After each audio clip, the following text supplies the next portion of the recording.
Hello students, let us see a small subtopic of class 12 solid state chemistry, that is defects in solid. This is a subtopic of class 12 solid state topic. Right, now let's understand how do you get defect in solid. See, when we have solution form of a given substance, what do? We crystallize it. We try to cool it and get it in solid form. Now when you're trying to convert the liquid to solid form, that is crystallization. Suppose you do a very fast cooling by keeping ice and all. So what happens? Due to that, the particles are not able to arrange them in a proper manner. And that is why there is defect in solid. So why do we get defect in solid? Due to improper crystallization.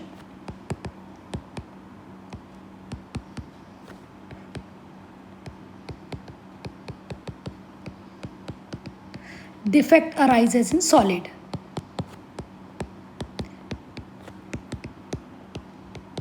Now these defects can be classified into many types. So the major types of classification when we go, types of defect classification. So we have three parts in that. One is stoichiometric defect.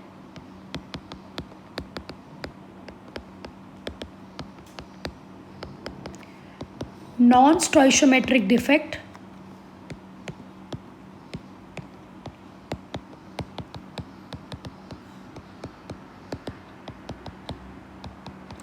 And impurity defect.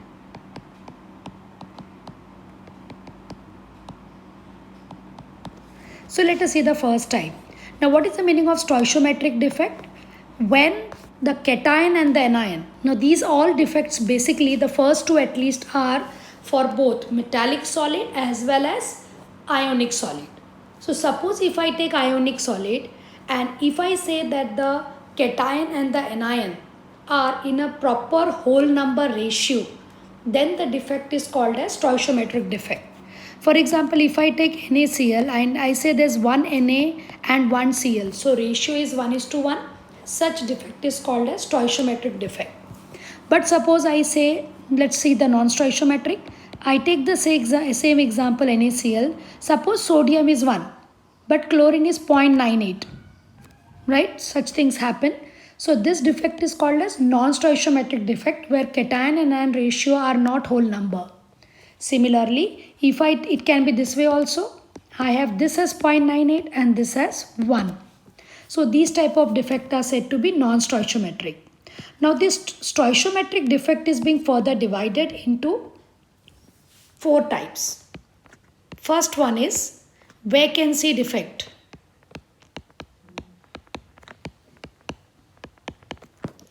Second is self-interstitial defect.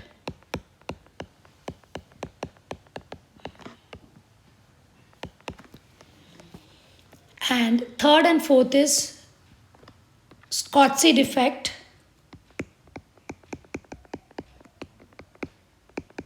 And Frenkel defect. Let's understand this.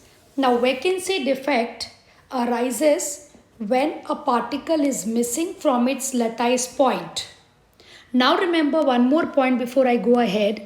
These both type, that is vacancy and self-interstitial, are for metallic solid. Right. So as I told you, how do we get the defect? When you are carrying out a sudden cooling, then particles are not able to arrange themselves in a proper manner. And if from a lattice point particle is missing, so we call it as vacancy defect. For example, if I show it in a solid like this, particles are arranged. These are the particles arranged very well. And there is a gap. That means there is a vacancy here. This is the vacancy where we do not have any particle. So this happens when you carry out that sudden cooling.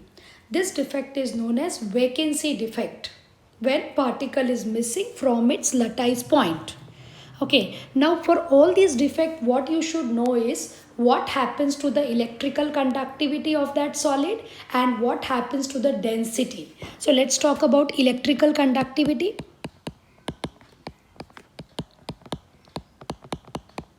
Since it is a metallic solid and there is a vacancy there, electrical conductivity increases.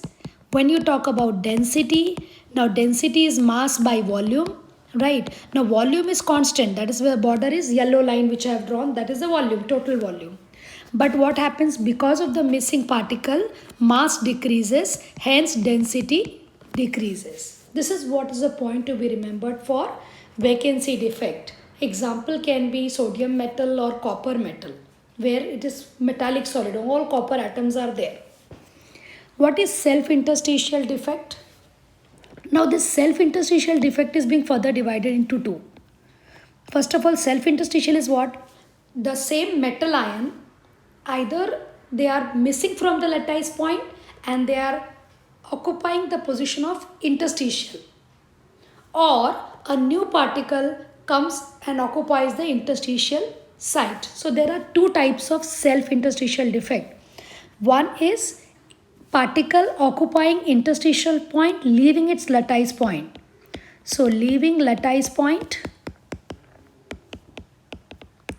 and occupying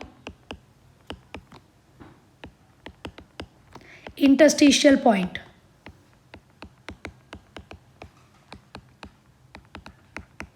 And the second is, let's draw the diagram for the first one. So what is there in this? Particle leaves the original site and occupies what? Interstitial position. So if I have like this, okay, these are all metal atoms, and I say one particle from here is missing and it is occupying a place here, right? So this is called as one of the interstitial, self-interstitial defect. So here is a vacancy. Now in this defect, if you see, total number of particles are same. Okay, so mass will be same, volume is same, so density remains same. Density is unchanged. Because mass and volume is same, only the position of the particle is shifted from its lattice point to interstitial point. And the other is new particle occupies interstitial position.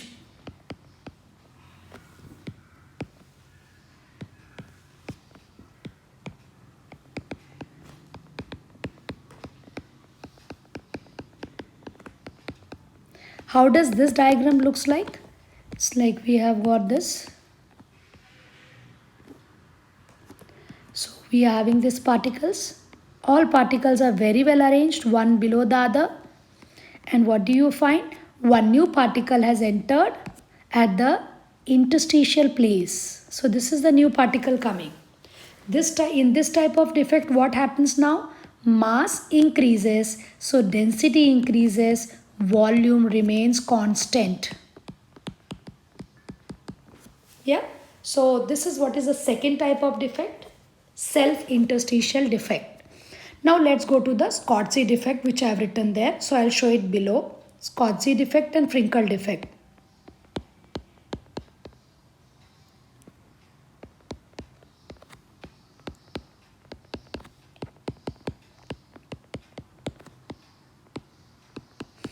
Now in Schottky defect, what happens? First of all, both the defects are for ionic solid. The earlier two defects which I showed is for metallic solid. This is for ionic solid. So we have got arrangement of cation and anion. So what happens in Schottky defect is one cation and one anion are missing from the lattice point. One cation and anion missing from lattice point.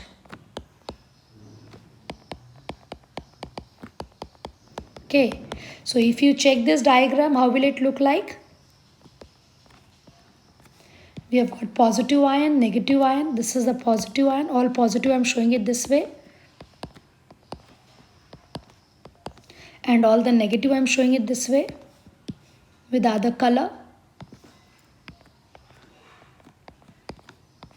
Right? So what happens is, suppose I say, let's circle this. This is a positive, negative. Let us circle this. So suppose I say that one cation and one anion are missing from the lattice point. So let's remove that. Suppose a cation from here is missing and maybe anion from here is missing. So this type of defect is known as Schottky defect, right? Now what happens to the density here? Since cation and anion are missing, mass decreases, volume remains same, so density also decreases, right? Now for what type of solid what are the examples here? For what type of solid do we have Schottky defect? We can take the example of NaCl, correct? KCl.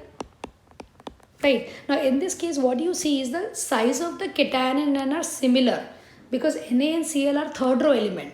So there is no much difference in their size. So if you want to put the condition, so what we can say, under what condition do we get Schottky defect? First, size of cation and anion similar. Size of cation and anion similar. It is not exactly same but it is similar. Second point is coordination number should be high. Now what is coordination number? Besides one positive, how many negative are there? Or besides one negative, how many positive are there?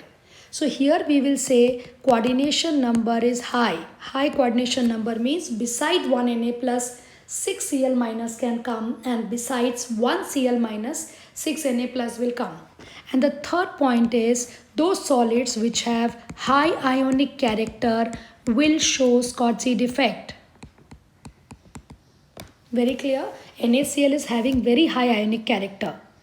Now, when I go to Frenkel defect, what happens here? In the Frenkel defect, cation leaves its lattice point and occupies interstitial point. So, cation occupies interstitial point.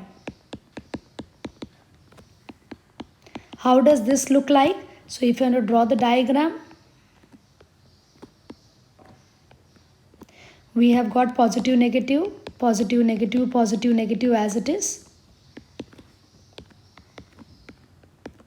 Right? Let's circle this. Now what I am saying is, in Frenkel defect what happens? One cation is occupying, it is leaving its lattice point and it is occupying what? Interstitial point. So let's see, one cation is leaving its point and it is occupying where? It is present where? In the interstitial space here. So what happens here? This is the vacancy getting created. Right? So in this defect what you find? There is no new particle coming, neither it is going. It is just that positive is leaving its lattice point and occupying interstitial. So mass is same. So density is same. Density is unchanged. Now what type of solid will have Frenkel defect? Condition is there. So we will say there's a large difference in cation and anion size. Obviously if cation is smaller, then only it can go in the interstitial point. So cation is smaller than anion. And what examples we can take here? We can take example of zinc sulfide. We can take example of AgBr, where these positive ions are very much smaller than sulfur. Zinc is very small than sulfur and Ag is also smaller than Br. So cation are smaller in size than the anion. Right. And second is ionic character is lesser. Ionic character decreases. And third is coordination number is low. Low coordination number. So this is very clear. Schottky defect and Frenkel defect समझ में आ गया एकदम clear. इसमें question इस पे ही आता है NEET and JEE में. Density they ask and what are the condition when which of the following solid will have Schottky defect, which will have Frenkel defect. All these will be dependent on whether the size of the cation is smaller or bigger. This is first criteria is very, very important. I hope this defect is clear to you. So here we have completed stoichiometric defect, that is vacancy and self-interstitial for metallic solid, Schottky and Frenkel for ionic solid. Now let us move and see non-stoichiometric defect. Now non-stoichiometric defect may we have two parts.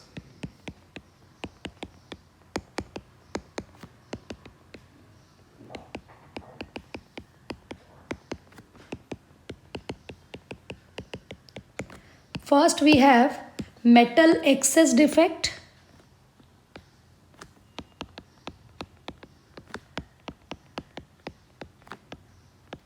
And second we have metal deficient defect.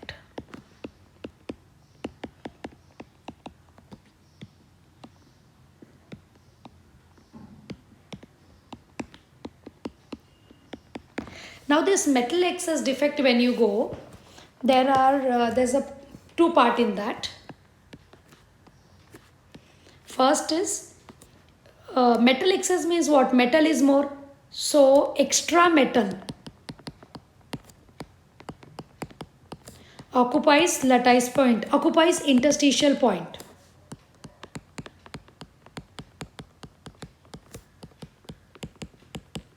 And second is, you can say, anionic deficiency, anionic vacancy.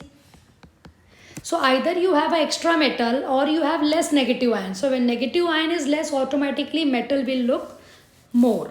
Okay, now let us see what is this. So extra metal ion occupies interstitial point. Here we can take the example of zinc oxide. Understand first. So if you see this, the crystal of zinc oxide, we have got Zn plus 2, right? Zn plus 2, Zn plus 2 and Zn plus 2. So also Zn plus 2, correct, like this. And besides that I have got O minus 2, right? O minus 2 like this, negative positive one besides the other. When this situation is there, let us count how many zinc are there. 1 2 3 4 5 6 7 8. And how many oxygen are there? 1 2 3 4 5 6 7. 7 3 4 5 6 8. We can draw one more oxygen at one place somewhere here, right? So we have got here, suppose I say Zn plus 2 and O minus 2 as 8 and 8. Correct. Now when the ratio is 1:1, it is stoichiometric. But suppose I say there is one extra zinc coming at the interstitial point. For example here. Correct. So now the zinc becomes 9 and oxygen is still 8. Correct. Now see what happens. This zinc oxide crystal is white in color. When you heat this breaks to give Zn plus 2, O2 and plus 2 electron. And I'll make this as half. So when you heat this, some of the zinc plus 2 are occupying this interstitial point and corresponding the electron are present at the other lattice point. Right. So what is happening to electrical neutrality? It is still maintained. Whatever is the number of positive produced, similar 2 electrons are present at the interstitial point. But this happens when the metal is getting excess.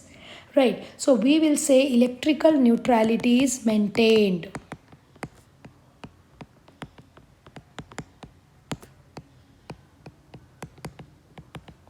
And extra positive ion at the interstitial point, extra cation, correspondingly extra electron. Now what happens is, zinc oxide is white in color, but when you heat that, it turns to yellow color. Now why is this color coming? Because of the free electrons which are occupying at the lattice point. So these free electrons can absorb visible light and can emit the light of suitable wavelength in the visible region, and that is why it gives what? Yellow color. Is that very clear? Yeah, extra metal occupies the interstitial point.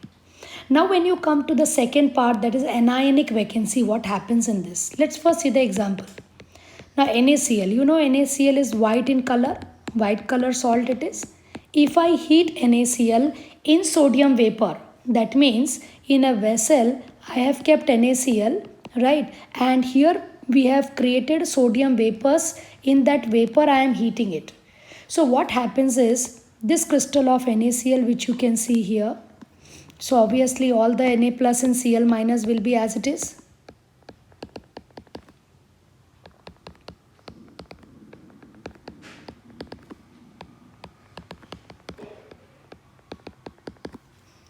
right? 1 2 3 4 5 6, 1 2 3 4 5, and maybe somewhere 2 3 4 5 6. Yeah, so we have got Na plus 6 and we have got Cl minus 6. What happens is when you heat this NaCl in sodium vapor, so the sodium atom are losing that electron. The sodium atom which is there in the vapor state loses its electron like this. This is the sodium vapor. What happens is now this Na plus will try to pull one of the Cl minus. Let us say it is pulling this Cl minus. So this Na plus which is there on the surface will try to pull this Cl minus out, and this electron will occupy its point. So what you can see now is this Cl minus is gone and there is an electron present at this tip. Right. Now due to that free electron, NaCl will get color if you heat it. Okay. So on heating in sodium vapor,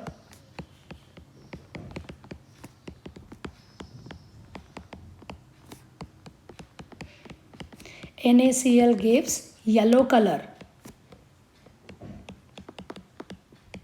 And because of the creation of this site where electron is present, this is called F-centered effect. And remember students, this is the same thing what you do in flame test. Now flame test mein if I take lithium salt, so it will give pink color flame, pink color flame. If I take KCl, it gives a lilac color, that is violet color flame. And similarly, if I take calcium salt and heat it, I get a red color flame. So this is basically the flame test. That means whenever metal is getting excess, either by increasing the cation at the interstitial point or by decreasing the anion, that is the anionic vacancy, what is happening? Color is appearing. So in this defect also you can see that white becomes light yellow in color. Is this clear to you? So this is the second part of that, that is the metal excess, non-stoichiometric metal excess defect. Okay, now when you go to metal deficient defect, what happens in this? So in the metal deficient defect,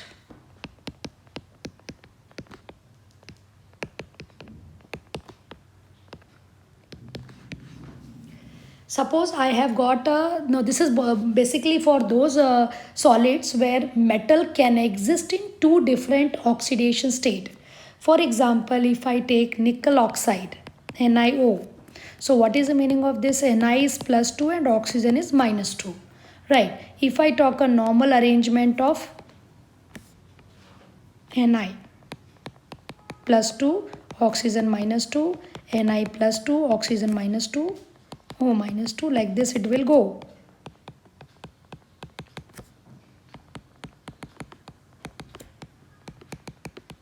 Correct. Now suppose I remove from this one of the Ni plus 2. From here I have removed one Ni plus 2 and from here I remove one Ni plus 2. So what do you find at this point? There is a vacancy. Right. And instead of those two Ni plus 2, right, I am substituting, in fact I can remove 3 Ni plus 2. Let's see that also. If I am removing 3 Ni plus 2, okay, so there are 3 vacancies. Now in this, instead of 3 Ni plus 2, I am substituting 2 Ni plus 3. So what do you find? The charges are still balanced, right? 6 there and 6 here. So at this point I am writing Ni plus 3 and the other is Ni plus 3. Now what do you find in this case? There is a vacancy here, right? Now this vacancy is creating a defect, right? So in this case what you say, metal deficient. Why it is called metal deficient? Because 3 Ni plus 2 are going and instead of that only 2 Ni plus 3 are getting produced here. So we will say electrical conductivity is increased due to the defect. Increases due to defect.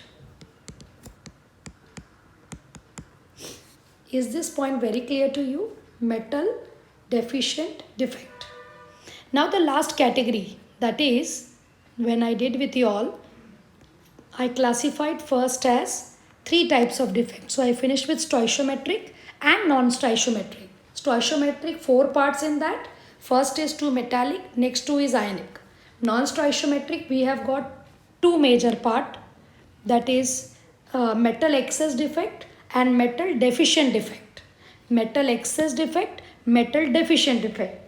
Metal excess can be of 2 parts in that, right? We have got extra metal ion or we have got anionic vacancy, right? So remember, metal excess defect gives you color of the solid, and the other is metal deficient defect, that is here, where instead of this basically for those metal ion which can exist in 2 variable state. So instead of that Ni plus 2, 2 Ni plus 3 are coming. Now let's see the last defect, that is impurity defect.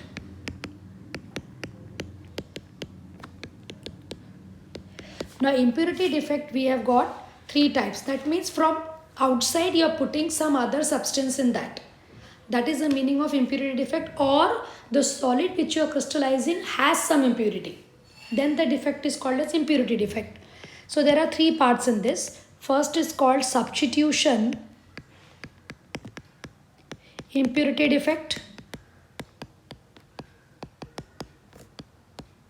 Okay. Second is called vacancy due to LVO valent ion. And third is interstitial